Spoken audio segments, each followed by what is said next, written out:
फिलहाल इमाद वसीम ने अपनी रिटायरमेंट वापस ले ली पीसीबी की तरफ से उनको ग्रीन सिग्नल मिलने के बाद। जी हाँ, ये ग्रीन सिग्नल उनको मिला है अपनी परफॉर्मेंस की वजह से, जो उन्होंने पीएसएल के अंदर लास्ट 3 मैचेस के अंदर मुसलसल तीनों मैचेस में उन्होंने शानदार का जो है कारकर्दगी दिखाई, तीनों मैचेस में आना था मैच रहे। उसके बाद उनकी परफॉर्मेंस को गेज किया गया, एक्स क्रिकेटर्स की तरफ से भी उनको बहुत प्रेज किया गया और उनको कहा गया कि अपनी जो है रिटायरमेंट वापस लें। पीसीबी के अंदर भी हलचल होना शुरू हो गई कि वर्ल्ड कप सर के ऊपर मौजूद है और टीम कॉम्बिनेशन को बेहतर बनाने के लिए हमें मजीद प्लेयर्स चाहिए जिन्होंने रिटायरमेंट ली हुई है। अब सिर्फ इमाद वसीम नहीं, इस क्यू के अंदर मोहम्मद आमिर भी मौजूद हैं। जल्दी आपको उनकी तरफ से भी अनाउंसमेंट नजर आएगी क्योंकि वो भी पीसीबी ऑफिशियल्स के साथ मीटिंग कर चुके हैं।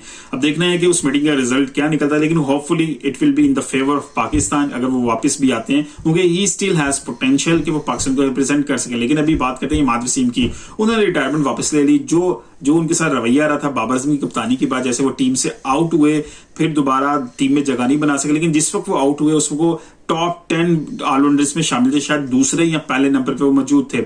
उसके बाद उनके साथ ऐसा रवैया कुछ समझ से मेरे भी बाहर है कि बाबर आजम की कप्तानी में उनको इतना ज्यादा इग्नोर क्यों किया गया। उसके बाद खैर एक टसल भी बन गई, जिस तरह उन्होंने टीवी पे बैठ के बाबर आजम के बारे में कुछ बातें की कि वो T20 मटेरियल नहीं है और सो ऑन डिफरेंट चीजें चलती हैं। उसके बाद बाबर आजम के फैन ने उनके ऊपर बड़ी चढ़ाई भी की।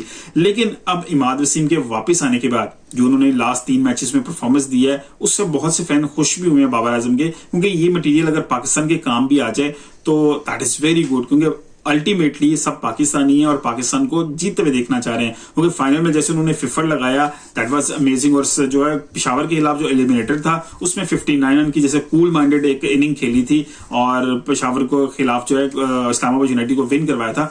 वो तीनों मैचेस जो है ऊपर नीचे आपको पता है कोयटे के खिलाफ भी हुआ था, तो वो उनमें तीनों में मैन ऑफ द मैच रहे। अब इनके वापस आने के बाद पाकिस्तान टीम में स्ट्रॉन्ग पोजीशंस तो बनेगी, लेकिन कुछ सवालात भी जन्म ले रहे हैं।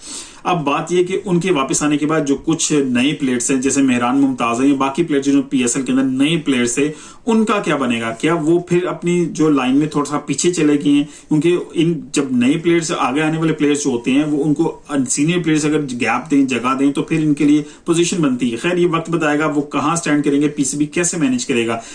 इससे भी ज्यादा इंपॉर्टेंट है कि पीसीबी के साथ कुछ मामलात जो हैं वो बड़े क्वेश्चन मार्क के साथ चलेंगे, क्योंकि पीसीबी की तरफ से एक डिजाइन किया गया था कि प्लेयर्स जो है 2 से ज्यादा लीग नहीं खेल सकेंगे, और आई गेस वो अपनी लीग्स कंप्लीट कर चुके हैं इमाद वसीम। तो फिर क्या इमाद वसीम आगे आने वाली लीग्स में हिस्सा ले सकेंगे? क्योंकि अभी उन्होंने T20 इंटरनेशनल से रिटायरमेंट वापस ली है, तो क्या उनको मौका मिलेगा कि वो आने वाले मैचेस के अंदर अपनी बाकी फ्रेंचाइजीज का भी जो है को बाकी जगहों पर भी T20 क्रिकेट खेल सके पाकिस्तान के अलावा बाकी लीग्स में भी, क्योंकि पाकिस्तान पीसीबी तो अलाउ नहीं करती। आपको याद होगा जो सिनेरियो पेश आया था मोहम्मद हारिस के साथ बांग्लादेश प्रीमियर लीग में, इन्हीं लीग्स की काउंटिंग की वजह से वो वहां पर पहुंच भी गए थे और वहां पर जाके पीसीबी ने उनको एनओसी इशू नहीं किया और वहां पर मौजूद रहे, फिर कुछ सपोर्ट भी नहीं दी। फिर बीपीएल की जो मैनेजमेंट, उनकी बहुत शुक्रिया, बड़ी मेहरबानी की, उनकी फ्रेंचाइज ने उनको सपोर्ट किया और वापस पाकिस्तान भिजवाया। वहां पर पीसीबी का रवैया मोहम्मद हारिस के साथ भी बड़ा अजीब था। अब सिर्फ मुझे तो समझ से फेक आती है, या तो इनको बिल्कुल खुली छुट्टी दे दी जाएगी कि जी आप बाकी लीग्स भी खेल सकें, पाकिस्तान के साथ सेंट्रल कॉन्ट्रैक्ट में भी रहे, या एक दूसरी ऑप्शन भी है जो फ्रीलांस क्रिकेटर्स हैं। अगर आपने ये फ्रीलांसिंग क्रिकेटर्स के बारे में नहीं सुना, वैसे तो आप फ्रीलांसिंग सुनते हैं जैसे ऑनलाइन बैठ के कमाई की जाती है, लेकिन फ्रीलांस क्रिकेटिंग के हवाले से भी क्रिकेटर्स भी मौजूद हैं। अगर इस टर्मिनोलॉजी का आपको नहीं पता, थोड़ा सा मैं एक्सप्लेन कर देता हूँ। ये टर्मिनोलॉजी ऐसी है कि इसमें क्रिकेटर्स जो है वो बाउंड नहीं होते जो सेंट्रल कॉन्ट्रैक्ट है किसी भी मुल्क के साथ। मतलब लेट्स सपोज अगर इमाद वसीम फ्रीलांस क्रिकेटिंग करते हैं तो वो पीसीबी के साथ सेंट्रल कॉन्ट्रैक्ट में जो है बाउंड नहीं होंगे, लेकिन वो अपनी अवेलेबिलिटी जरूर देंगे जब भी मुल्क को चाहिए होगी। ओवरऑल वो मंथली जो है ना बेसिस पे या ईयरली बेसिस पे जो भी अलाउंसेस होंगे पीसीबी से नहीं लेंगे, वो जो मैचेस खेलेंगे उसकी फीस पे की जाएगी, और वो ओपन होंगे कि बाकी सारी फ्रेंचाइज में अपनी क्रिकेट खेल सके, वहां से कमा सके।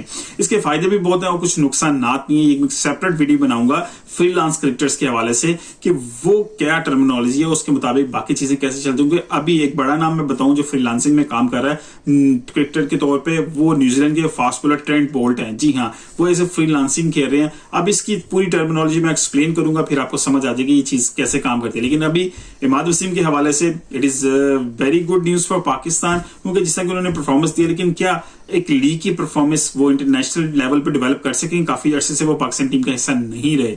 ये क्वेश्चन जरूर है अभी माद वसीम की परफॉर्मेंस के सामने। वो तो आप जब वो हमें ग्राउंड में नजर आएंगे अपनी परफॉर्मेंस से इसका जवाब दे सकेंगे।